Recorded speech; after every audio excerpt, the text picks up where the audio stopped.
কয়েক দশকে দেশে ক্রমেই জনপ্রিয় হয়ে উঠেছে মোটরবাইকের ব্যবহার, কিন্তু সেই অর্থে ক্রেতাদের নাগালে আসেনি এখনো শতকরা ৮০% আমদানি নির্ভর মোটরবাইকের বাজার।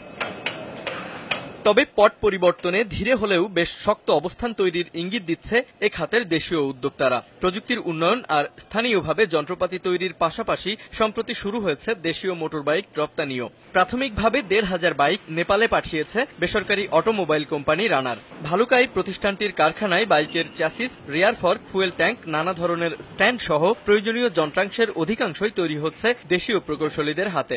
Main body plus fuel tank এগুলো আমরা এখানে তৈরি করতেছি, প্লাস আমাদের আপনার পাশে আছে ওয়েল্ডিং সেকশন, সেখানে বডিটা আমরা পুরো কমপ্লিট করতেছি। আস্তে আস্তে একটা ধাপ করে আসার পর আমাদের এখানে মেন ইঞ্জিন লাইনে যখন আসবে তখন আমরা ইঞ্জিন উঠাবো।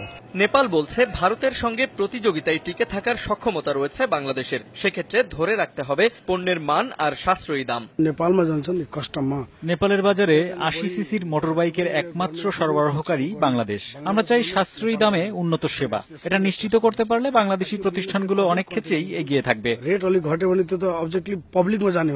তবে রপ্তানি শুরু হলেও অভ্যন্তরীণ বাজার ধরতে এখনো বেগ পেতে হচ্ছে দেশীয় উদ্যোক্তাদের। এক্ষেত্রে সরকারিভাবে পর্যাপ্ত নীতি সহায়তার পাশাপাশি সিকেডি মোটরবাইক আমদানিতে শুল্ক বাড়ানোর টিভিএস, বাজাজ তাদের প্রোডাকশন ক্যাপাসিটি ৫০ লাখ, আর আমরা মাত্র ৫০,০০০ বা ৬০,০০০ প্রোডাকশন ক্যাপাসিটি নামছি।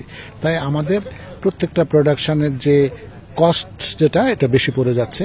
দেশে প্রতি বছর ৪ লাখের বেশি মোটরবাইকের চাহিদা রয়েছে। প্রথমবারের মতো রফতানি শুরু হওয়ায় এর মধ্যে নতুন নিয়োগের সম্ভাবনাও জোরালো হচ্ছে।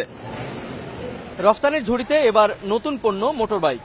নিঃসন্দেহে বিষয়টি সরকারের জন্য বেশ স্বস্তিদায়ক।